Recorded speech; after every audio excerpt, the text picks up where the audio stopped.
Hello friends, welcome back to my channel top study classes. दोस्तों, आज इस video में देखने वाले बिहार एसएससी स्नातक स्तरीय प्रैक्टिस सेट नंबर 12 को देखेंगे। इससे पहले हम 11 प्रैक्टिस सेट कर चुके हैं। अगर नहीं देखे हैं तो प्लेलिस्ट में बना हुआ है, आप वहां से जाके देख सकते हैं। तो दोस्तों, इसमें जो है टोटल जीके जीएस के जो 75 प्रश्न पूछे जाते हैं। तो टोटल 75 प्रश्न को हम देखेंगे। वैसे तो 150 का क्वेश्चन रहता है, टोटल 600 मार्क का 150 क्वेश्चन रहता है, और 75 क्वेश्चन जीके जीएस का रहता है और 75 क्वेश्चन रहता है मैथ और रीजनिंग का। हम इसमें जीके जीएस के क्वेश्चन को कवर करेंगे। तो चलिए क्वेश्चन स्टार्ट करते हैं।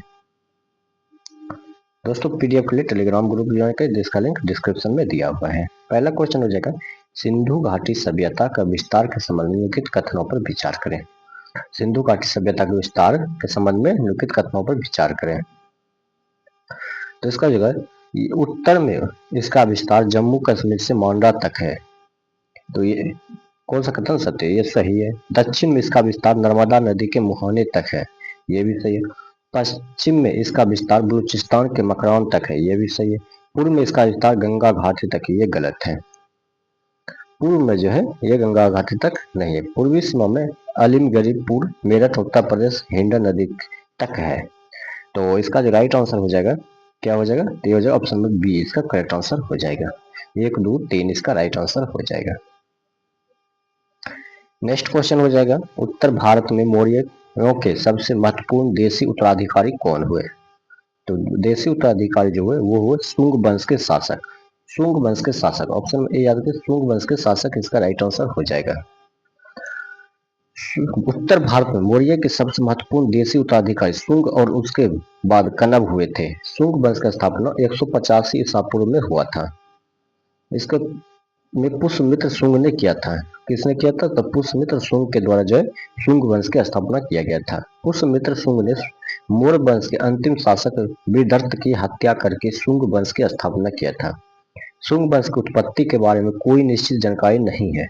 संभवतः शुंग उज्जैन प्रदेश में से संबंध थे, जिन्होंने उन्हें पूर्वज मौर्य की सेना से सेवारत थे। पुष्यमित्र शुंग जो है, पुष्यमित्र शुंग की राजधानी पाटलिपुत्र में थी, याद रखिएगा। उन्होंने मेनेंडर और डेमेट्रियम नाम के 2 यूनानी राजाओं के हमले को सफलतापूर्वक मुकाबला किया। उन्होंने कलिंग राजा खारबेल के हमले को भी विफल कर दिया था एवं उन्होंने विदर्भ में विजय प्राप्त हुआ था। चलते हैं नेक्स्ट क्वेश्चन की ओर। नेक्स्ट क्वेश्चन हो जाएगा, किस गुप्त शासक ने अपने बड़े भाई की हत्या कर सत्ता प्राप्त किया था? तो किसने किया था? तो वह किया था चंद्रगुप्त द्वितीय। चंद्रगुप्त द्वितीय इसका राइट आंसर, ऑप्शन सी याद रखिए, चंद्रगुप्त द्वितीय इसका राइट आंसर हो जाएगा। चंद्रगुप्त द्वितीय जी ने अपने बड़े भाई रामगुप्त की हत्या कर सत्ता हासिल की थी। विरासत में एक बड़ा साम्राज्य प्राप्त करने के बाद उन्होंने पड़ोसी देश क्षेत्रों पर नियंत्रण बढ़ाकर अपने पिता समुद्रगुप्त की नीति को जारी रखा। समुद्रगुप्त द्वितीय, जिसे विक्रमादित्य भी कहा जाता है, शासनकाल जो है इसका 380 से 415 ईस्वी तक रहा है। इनके शासनकाल को भारत का स्वर्ण युग कहा जाता है, क्योंकि इस समय कला, स्थापत्य, साहित्य, अकादमिक अभूतपूर्व विकास हुआ था। इन्हीं के शासनकाल में चीनी यात्री फहियान भारत आया था। वह समुद्रगुप्त के पुत्र और चंद्रगुप्त प्रथम को पुत्र था। सांची अभिलेख में उसे देवराज और प्रेमसेन कहा गया है। विक्रमादित्य ने अपनी दूसरी राजधानी उज्जैनी को बनाया है। चंद्रगुप्त ने विद्वानों को संरक्षण दिया। उसके दरबार में नवरत्न निवास किया करते थे, जिनमें कालिदास, बर्हंबी, धन्वंतरि प्रमुख थे। चलते हैं नेक्स्ट क्वेश्चन देखते हैं। नेक्स्ट क्वेश्चन हो जाएगा, मुगल प्रशासन में मुहतासिब था। मुगल प्रशासन में मुहतासिब था, तो वह था लोक आचरण अधिकारी। लोक आचरण अधिकारी, तो लोक आचरण अधिकारी क्या होते हैं? मुगल काल में मुहतासिब लोक आचरण अधिकारी था। इसका मुख्य कार्य जो होता था, यह निश्चित करना था कि प्रजा इस्लाम में कानून के अनुसार आचरण कर रही है अथवा नहीं। चलते नेक्स्ट क्वेश्चन। नेक्स्ट क्वेश्चन हो जाएगा, मोहम्मद गौरी गुजरात के चालुक्य द्वारा कब पराजित हुआ था? तो ये कब पराजित हुआ? 1178 ईस्वी में। 1178 ईस्वी में जो है मोहम्मद गौरी ने गजनवी साम्राज्य के अधीन गौर नामक राजा का शासक था। इसने सर्वप्रथम 1175 में भारत पर पहला आक्रमण किया था।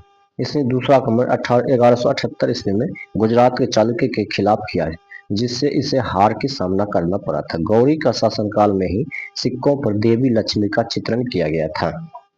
नेक्स्ट, एतमुद्दौला का मकबरा आगरा में किसने बनाया था? ये जो बनवाया था ये नूरजहां के द्वारा बनाया गया था। नूरजहां के द्वारा बनाया गया था। ये कहाँ पर है? ये आगरा में यमुना नदी के किनारे स्थित है। ये कहाँ है? तो आगरा के यमुना नदी के किनारे स्थित है। और यह मकबरा नूरजहां ने अपने पिता गयास-उद-दीन बेग की याद में बनवाया था। इनके पिता मुगल शासक जहांगीर के दरबार में मंत्री थे। नेक्स्ट क्वेश्चन हो जाएगा, इनमें से किस प्रसिद्ध शासक ने अपनी माता के नाम पर विजयनगर के पास नागलपुरम की एक उपनगरीय बस्ती की स्थापना किया था? यह किया था कृष्णदेव राय। ऑप्शन में याद है कृष्णदेव राय, इसका राइट आंसर हो जाएगा।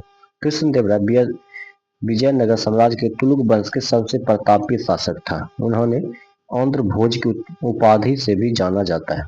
उन्होंने नागलपुरम नामक नगर तथा बिल्व स्वामी हाजरा मंदिर का निर्माण कराया था। उनके दरबार में अष्टदिग्गज रहते थे। चलते हैं नेक्स्ट क्वेश्चन। नेक्स्ट क्वेश्चन हो जाएगा, वर्ष 1876 में इंडियन एसोसिएशन की स्थापना किसने किया था? इंडियन एसोसिएशन की स्थापना जो किया था सुरेंद्रनाथ बनर्जी के द्वारा किया गया था। सुरेंद्रनाथ बनर्जी के द्वारा किया गया था। इसने प्रशासनिक सेवा के वर्नाकुलर प्रेस एक्ट के मुद्दे को लेकर 1877 सर्वप्रथम अखिल भारतीय आंदोलन भी किया था। चलते हैं नेक्स्ट क्वेश्चन।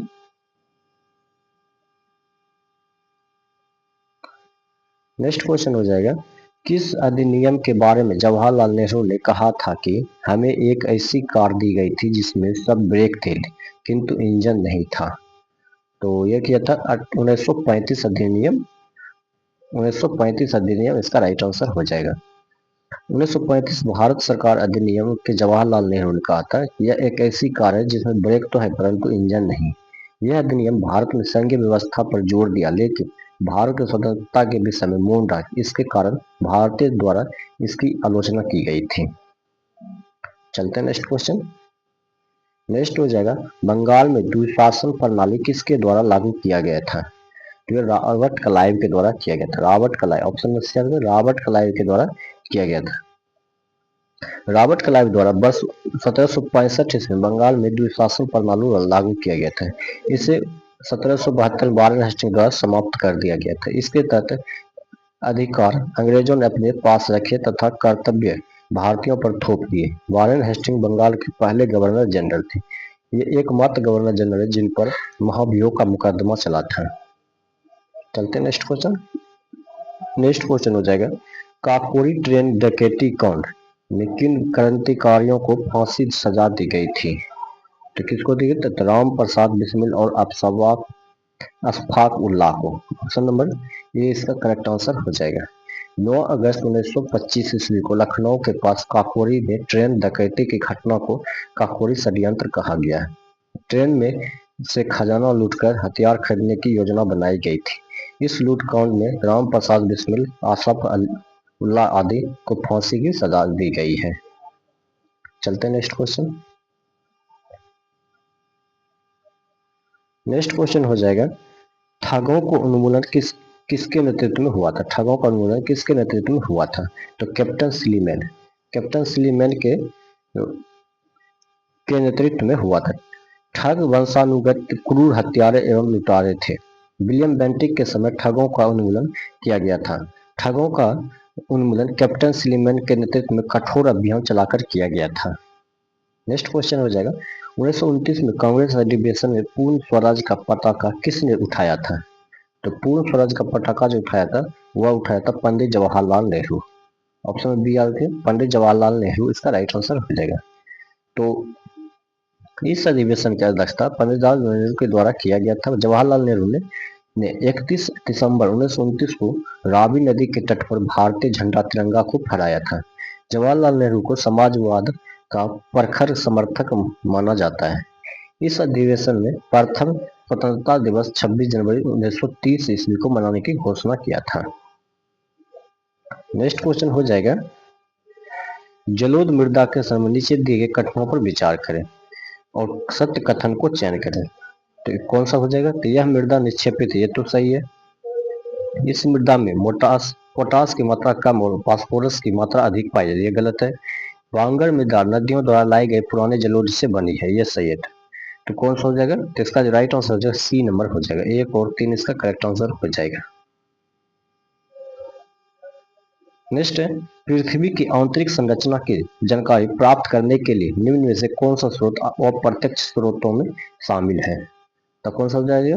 तो जो उल्का पिंड, चुंबकीय क्षेत्र, गुरुत्वाकर्षण और भूकंप, उपयुक्त रूप से सभी। ऑप्शन में डी जो है इसका करेक्ट आंसर हो जाएगा। भूकंप तरंग में उनकी गति के माध्यम से पृथ्वी की आंतरिक संरचना के बारे में व्यापक जानकारी प्राप्त की जा सकती है। ज्वालामुखी विस्फोट पृथ्वी के आंतरिक भाग के बारे में जानकारी प्राप्त करती है। चलते नेक्स्ट क्वेश्चन देखते हैं।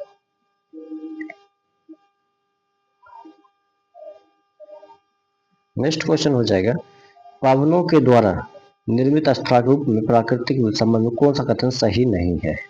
कौन सा कथन सही नहीं है, ये पूछे।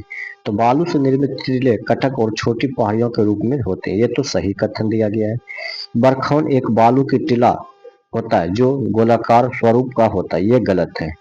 और रेतीले धरातल के प्रावलिक बालुका टिब्बे पाए जाते हैं जो आंशिक रूप से वनस्पति पाए जाते हैं, ये भी सही है। अनुदैर्ध्य टीले पवन समांतर दिशाओं में दूर तक फैले रहते हैं, तो ये भी सही है। तो ऑप्शन नंबर बी जो गलत है, तो ऑप्शन नंबर बी जो है ये संबंध सही नहीं, कथन सही नहीं है। नेक्स्ट क्वेश्चन है, सूची 1 को सूची 2 के साथ मिलान करिए। आइए इसको मिलान कर लेते हैं, सूची 1 को सूची 2 के साथ। अंतर्भेदी आग्नेय सेल, ये हो जाएगा ग्रेनाइट। बहिर्भेदी आग्नेय सेल, ये हो जाएगा बेसाल्ट। अवसादी सेल, ये हो जाएगा चूना पत्थर। कैंतरित सेल, ये हो जाएगा स्लेट। ऑप्शन नंबर बी जो है इसका राइट आंसर हो जाएगा। चलते हैं नेक्स्ट क्वेश्चन। नेक्स्ट क्वेश्चन हो जाएगा, निम्नलिखित में से कौन सा समुद्री जैव विविधता के दृष्टिकोण से दुनिया का सबसे समृद्ध क्षेत्र है, जिसमें ज्वलंत मुख, समुद्र तट, निकटवर्ती पर्यावरण के जंगल, समुद्र घास, प्रवाल भित्तियों, नमक, दलदल और मैंग्रोव के साथ 21 द्वीप शामिल है? तो कौन सा हो जाएगा? तो इसका जो राइट आंसर हो जाएगा वो हो जाएगा मन्नार की खाड़ी बायोस्फीयर रिजर्व। ऑप्शन में बी याद है, मन्नार की खाड़ी बायोस्फीयर रिजर्व।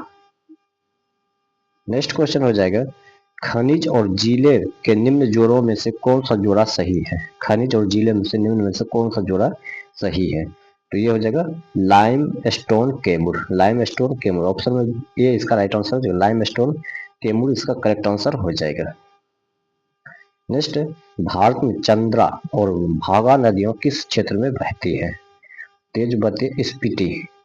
स्पीति इसका राइट आंसर हो जाएगा, स्पीति इसका करेक्ट आंसर हो जाएगा।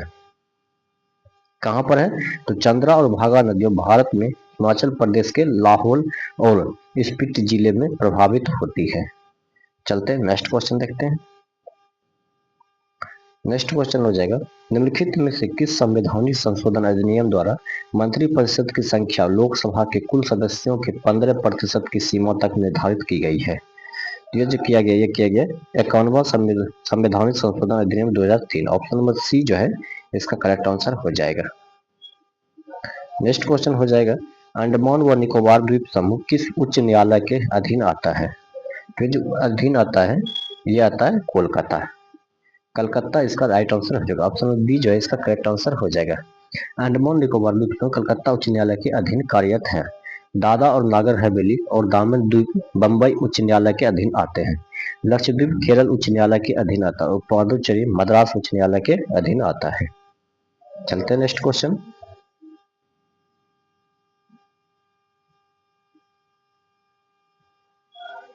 नेक्स्ट क्वेश्चन हो जाएगा, निम्नलिखित कथनों में से कौन सा कथन एक सही नहीं है?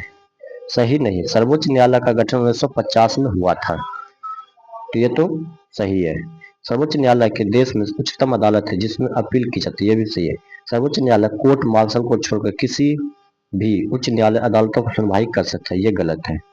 सर्वोच्च न्यायालय कोर्ट मार्शल के साथ अन्य किसी भी उच्च न्यायालय अदालतों की सुनवाई कर, यह भी सही है। तो ऑप्शन में सी जो है इसका गलत हो जाएगा, ऑप्शन में सी इसका करेक्ट आंसर हो जाएगा।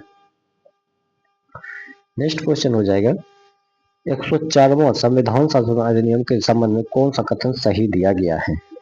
कौन सा कथन सही दिया गया है? तो आइए, लोकसभा और विधानसभा के एंग्लो इंडियन समुदाय के नामांकन आधारित प्रतिनिधित्व को हटा दिया गया था, यह सही है। अनुसूचित सूचित जाति और अनुसूचित जनजाति के सदस्यों के लिए लोकसभा और राज्य विधानसभा में सीटों का आरक्षण का समय सीमा भी 10 साल तक बढ़ा दी गई, यह भी सही है।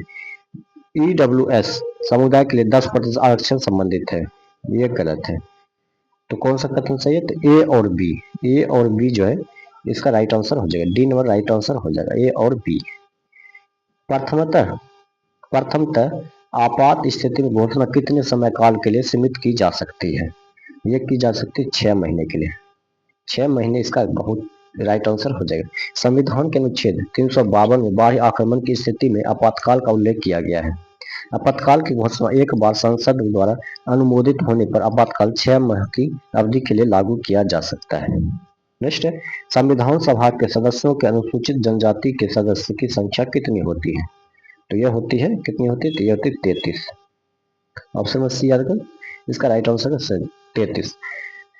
संविधान सभा सदस्यों की अनुसूचित जनजाति एसटी के सदस्यों की संख्या 33 थी और अनुसूचित जाति एससी के सदस्यों की संख्या 26 थी। संविधान सभा में महिला सदस्यों की संख्या 15 थी। यह सभा भारत के संविधान को तैयार करने के लिए एक महत्वपूर्ण भूमिका निभा रही थी। भारत के लिए संविधान सभा की रचना हेतु संविधान सभा विचार सर्वप्रथम स्वराज पार्टी ने 1924 ईस्वी में प्रस्तुत किया था।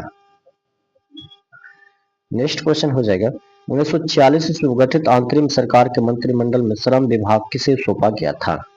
तो श्रम विभाग जो सौंपा गया था यह जगजीवन राव को। ऑप्शन ए याद करें, जगजीवन राव को सौंपा गया था। भारत के अंतरिम सरकार गठन 2 सितंबर 1946 ईस्वी को भारत के नवनिर्वाचित संविधान सभा से हुआ था। चलते नेक्स्ट क्वेश्चन देखते हैं। नेक्स्ट क्वेश्चन हो जाएगा, निम्नलिखित में से कौन सा संसदीय समिति कार्यपालिका को नियम विनियमन बनाने के लिए प्रत्यायोजित शक्ति से संबंधित है? तो कौन सा हो जाएगा? तो वो हो जाएगा अधिनष्ट विधान पर समिति। ऑप्शन नंबर बी जो है इसका राइट आंसर हो जाएगा, अधिनष्ट विधान पर समिति। चलते हैं नेक्स्ट क्वेश्चन। नेक्स्ट, भारत में अर्थ शोधन निवारण अधिनियम कब से लागू हुआ? भारत में अर्थ शोधन निवारण अधिनियम कब से लागू हुआ है? ये जो लागू हुआ है वो लागू हुआ 2005 से। 2005 इसका राइट आंसर हो जाएगा। प्रभावी राजस्व घाटा किस केंद्रीय बजट में पेश किया गया? ये पेश किया गया 2011 से 12। ऑप्शन बी 2011 से 12 इसका करेक्ट आंसर हो जाएगा। चलते हैं नेक्स्ट क्वेश्चन।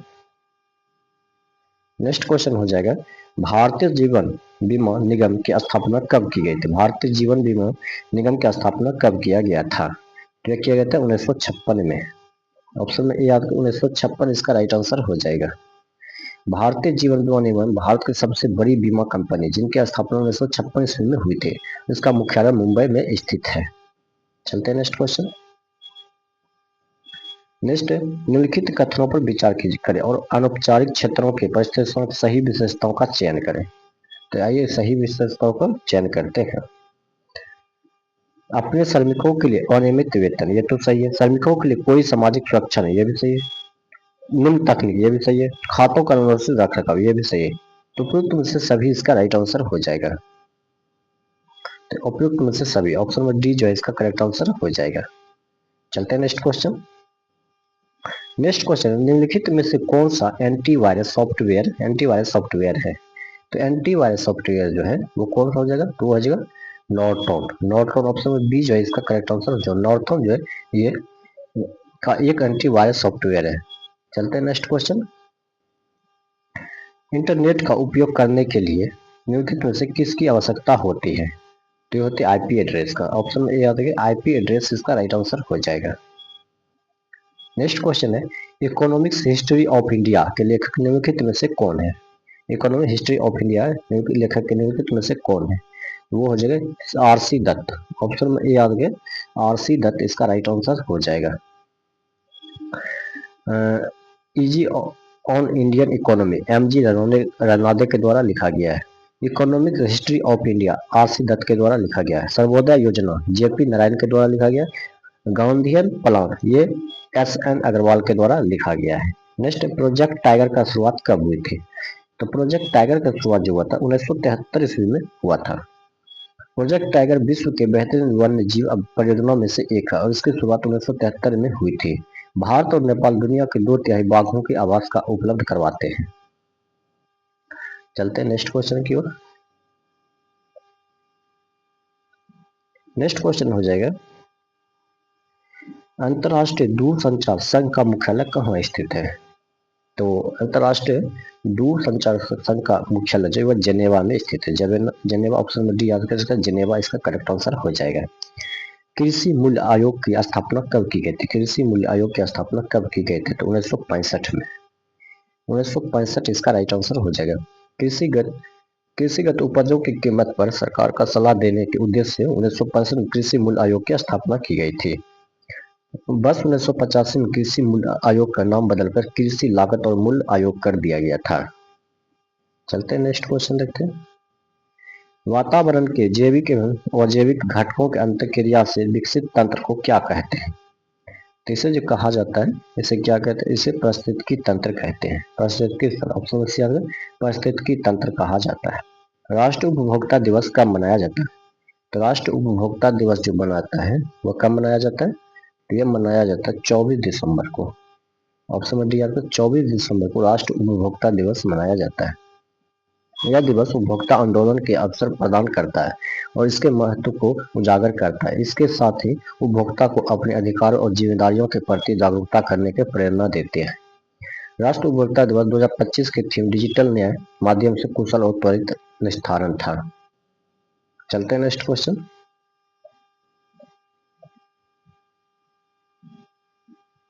नेक्स्ट क्वेश्चन हो जाएगा, केंद्रीय बजट 2026-27 में विभिन्न विकास क्षेत्रों में खर्च के लिए राशि आवंटित की गई, इनमें से कौन सा सत्य है? तो इनमें से कौन सा सत्य है? तो रक्षा क्षेत्र 59,000 सॉरी 5,94,584 करोड़, पेंशन 2,96,214 करोड़, शिक्षा 1,39,279 करोड़ और स्वास्थ्य 1,04,599 करोड़। तो कौन सा भी? एक सही है, दो सही, तीन सही, चार सही। तो ऑप्शन डी इसका राइट आंसर हो जाएगा, सभी सही दिया गया है। नेक्स्ट क्वेश्चन हो जाएगा, बिहार आर्थिक सर्वेक्षण 2025-26 के अनुसार बिहार में सर्वाधिक बिजली खपत करने वाले 3 जिला कौन सा है? तो बिजली खपत करने वाला 3 जिला जो हो जाएगा पटना, गया, मुजफ्फर। पटना, गया, मुजफ्फर। ऑप्शन ए याद रखिए, पटना, मुजफ्फर। तो पटना में जो 6,959 करोड़ यूनिट की खपत हुई थी, गया में 2,505 करोड़ और मुजफ्फरपुर में 1,807 करोड़। चलते हैं नेक्स्ट क्वेश्चन। नेक्स्ट है, जननायक कर्पूरी ठाकुर किसान सम्मान निधि योजना के तहत किसानों को केंद्र की सहायता के अतिरिक्त कितना रुपया प्रतिवर्ष राज्य सरकार देगी? ये जो देगी, यह देगी 3,000। ऑप्शन में सी आकर 3,000 इसका राइट आंसर हो जाएगा। नेक्स्ट है, विकसित भारत गारंटी फॉर रोजगार एंड आजीविका मिशन ग्रामीण अधिनियम 2025 के तहत अब कितने दिनों के रोजगार की गारंटी का प्रावधान किया गया है? ये जो किया गया 125 दिन का। ऑप्शन में सी आकर 125 दिन इसका राइट आंसर हो जाएगा। नेक्स्ट क्वेश्चन हो जाएगा, नेक्स्ट क्वेश्चन है, इसरो द्वारा बिहार के किस जिले में अत्याधुनिक डॉपलर वेदर रडार स्थापित किया जाएगा? तो जो स्थापित किया जाएगा यह किया जाएगा पश्चिम चंपारण तथा भागलपुर। ऑप्शन में डी इसका राइट आंसर हो जाएगा, पश्चिम चंपारण तथा भागलपुर। नेक्स्ट क्वेश्चन हो जाएगा, भारत का पहला गिद्ध ज्ञान पोर्टल कहाँ लॉन्च किया गया है? भारत का पहला गिद्ध ज्ञान पोर्टल कहाँ लॉन्च किया गया है? यह किया गया असम में।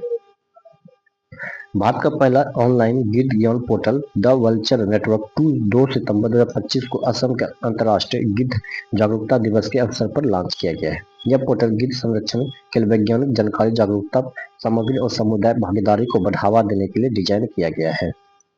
नेक्स्ट, बिहार के कितने बांध को पर्यटन स्थल के रूप में विकसित किए जाने की योजना है? तो विकसित किए जाने की योजना है कितने? तो इसका जो राइट आंसर हो जाएगा वो हो जाएगा 8। कौन कौन हो जाएंगे? तो दुर्गावती जलाशय, वाल्मीकि नगर बराज, गंगा जी राजगिरी जलाशय, खड़गपुर झील, कुंडक घाट जलाशय, गहरी जलाशय, मोरबे जलाशय, ओढ़नी डैम फुलवरिया। चलते हैं नेक्स्ट क्वेश्चन।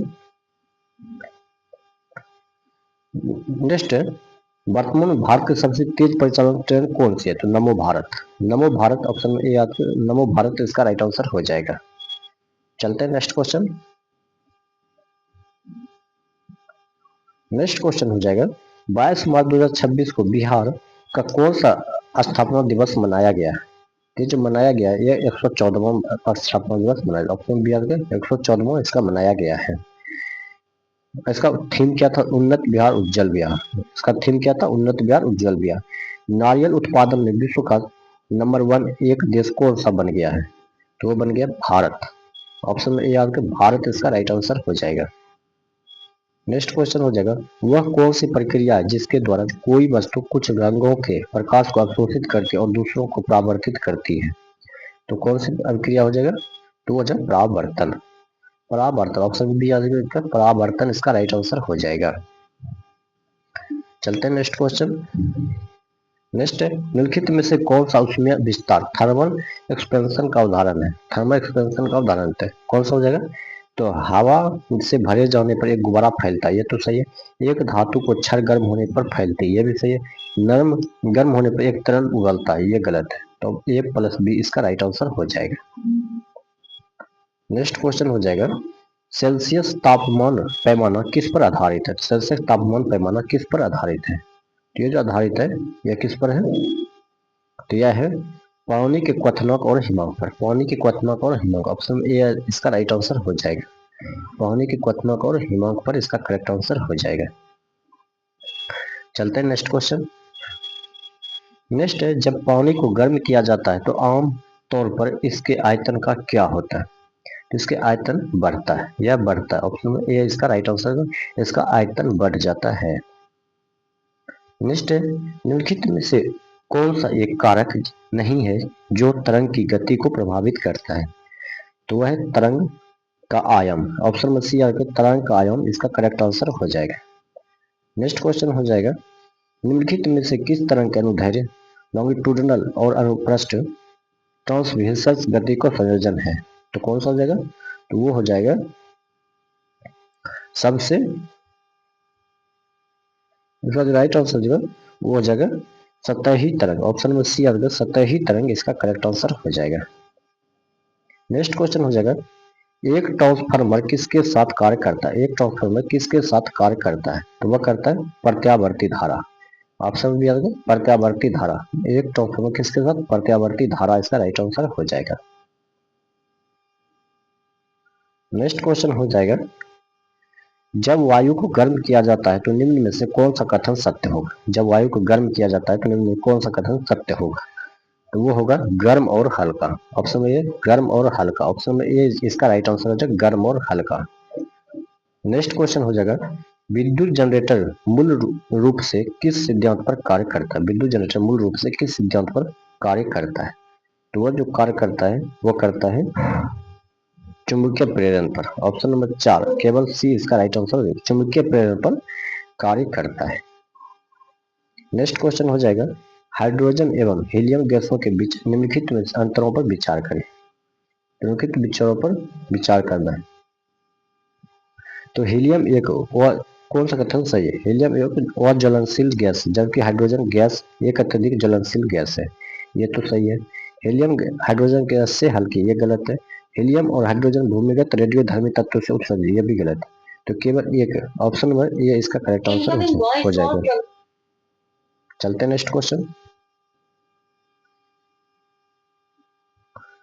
नेक्स्ट क्वेश्चन हो जाएगा पानी की कठोरता को दूर करने के लिए किस रसायन का उपयोग नहीं किया जाता है? तो किस रसायन का उपयोग नहीं किया जाता है? तो इनमें से कोई नहीं। ऑप्शन में डी हाजिर है, इनमें से कोई नहीं। पानी की कठोरता को दूर करने के लिए जो है पानी उबालकर क्लार्क की विधि द्वारा आदि द्वारा पानी में उपस्थित अस्थायी कठोरता को हटाया जा सकता है। पानी की अस्थायी कठोरता को हटाने के लिए निम्न विधियों द्वारा प्रयोग किया जाता है। तो एस्थेटिक रेजिन विधि, कैंडाल विधि, आयन विनिमय विधि और वाशिंग सोडा विधि। तो इस उपयुक्त इनमें से कोई नहीं इसका राइट आंसर हो जाएगा। नेक्स्ट क्वेश्चन हो जाएगा प्रयोगशाला में सिल्वर नाइट्रेट विलियम को भूरे रंग की बोतलों में क्यों रखा जाता है? ये रखा जाता है प्रकाश के मार्ग को रोकने के लिए। ऑप्शन में ए याद करें, प्रकाश के मार्ग को रोकने के लिए इसका करेक्ट आंसर हो जाएगा। नेक्स्ट है ऑक्टेन संख्या का उपयोग किसकी गुणवत्ता मापने के लिए किया जाता है? तो ये किया जाता है पेट्रोल। पेट्रोल ऑप्शन में बी याद करें, पेट्रोल इसका राइट आंसर हो जाएगा। नेक्स्ट है उस धातु का नाम बताइए जिसका गलनांक और कथनांक अधिक होता है। तो गलनांक और कथनांक अधिक होता है वह हो जाएगा हीरा। ऑप्शन बी याद करें, हीरा इसका करेक्ट आंसर हो जाएगा। नेक्स्ट क्वेश्चन चलते हैं। नेक्स्ट क्वेश्चन है सूची निम्नलिखित में से सूची 1 को सूची 2 के साथ सम्मिलित कीजिए और सूची प्रक्रम दिया परिवर्तन दिया गया है। आइए इसको मिलान कर लेते हैं। मोमबत्ती का जलना, मोमबत्ती का जलना क्या हो जाएगा? तो भौतिक तथा रासायनिक परिवर्तन है। विद्युत बल्ब के तंतु का चमकना, ये हो जाएगा भौतिक परिवर्तन। मैग्नीशियम तार का जलना, ये हो जाएगा रासायनिक परिवर्तन। और लोहे में जंग लगना, ये हो जाएगा संरक्षण और क्या देगा, इसका हो जाएगा संरक्षण और रासायनिक परिवर्तन। तो इसका जो राइट आंसर हो जाएगा वो हो जाएगा ऑप्शन नंबर ए। चलते हैं नेक्स्ट क्वेश्चन। नेक्स्ट क्वेश्चन हो जाएगा रासायनिक अभिक्रियाओं के संदर्भ में निम्नलिखित कथनों पर विचार कीजिए और इसका राइट आंसर को बताना है। रासायनिक अभिक्रिया में परमाणु के आपसी संबंध के आवरण टूटने के नए पदार्थ का निर्माण, ये तो सही दिया गया है। रासायनिक अभिक्रिया के समय किसी एक तत्व का परमाणु दूसरे तत्व के परमाणु में बदल जाती है, गलत है। तो उपयुक्त कौन सा कथन सही नहीं है? तो ऑप्शन नंबर 2, तो केवल कौन सा हो जाएगा? तो ऑप्शन नंबर 2 इसका राइट आंसर केवल बी नंबर हो जाएगा। नेक्स्ट क्वेश्चन चलते हैं। नेक्स्ट है निम्नलिखित कथन को ए व कारण आर को पढ़िए और नीचे दे कूट की सहायता से सही उत्तर का चयन कीजिए। आइए इसको चुन करते हैं। कथन ए है सल्फ्यूरिक अम्ल को तनु बनाने के लिए पानी में अम्ल मिलाया जाता है, ना कि अम्ल में पानी। और कारण है पानी की विशिष्ट ऊष्मा बहुत अधिक होती है। तो इसका जो राइट आंसर हो जाएगा ए और आर दोनों सही है, और तथा आर ए का सही स्पष्टीकरण ऑप्शन में ए इसका राइट आंसर हो जाएगा। नेक्स्ट क्वेश्चन है सक्शन पुल के कारण पैरों में पानी बहुत ऊंचाई तक पहुंच जाता है, जिसका कारण क्या है? तो इसका जो कारण है वाष्पोत्सर्जन है। ऑप्शन में सी इसका राइट आंसर वाष्पोत्सर्जन इसका राइट आंसर हो जाएगा। नेक्स्ट कीटभक्षी पौधे मिट्टी में किसकी कमी से उगते हैं? कीटभक्षी पौधे मिट्टी में किसके कमी से उगते हैं? तो ये जो उगते हैं किसके कमी से उगते हैं? ये नाइट्रोजन की कमी से उगते हैं, नाइट्रोजन। ऑप्शन में सी आकर नाइट्रोजन इसका राइट आंसर हो जाएगा। निम्नलिखित में से किसकी कोशिका में कोई एंजाइम नहीं होता है? निम्नलिखित में से किसकी कोशिका में कोई एंजाइम नहीं होता है? तो वो होता है विषाणु वायरस। विषाणु वायरस ऑप्शन में भी याद रखें, विषाणु वायरस इसका राइट आंसर हो जाएगा।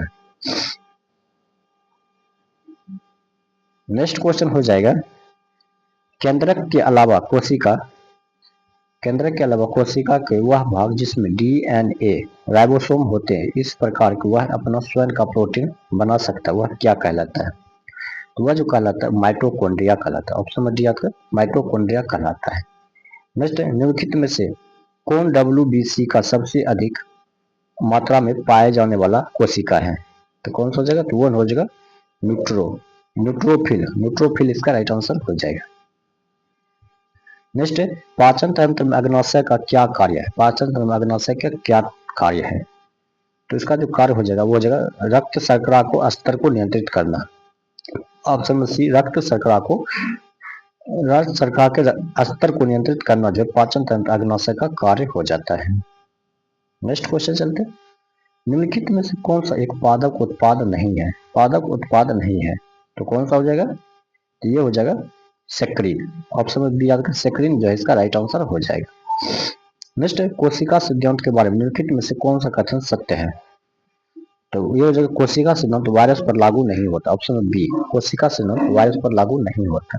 तो दोस्तों आज तो 75% देखे। अगर वीडियो आपको अच्छा लगा तो अपने दोस्तों के साथ जरूर शेयर कीजिएगा। मिलते हैं नेक्स्ट वीडियो में नेक्स्ट सेट के साथ, तब तक के लिए धन्यवाद।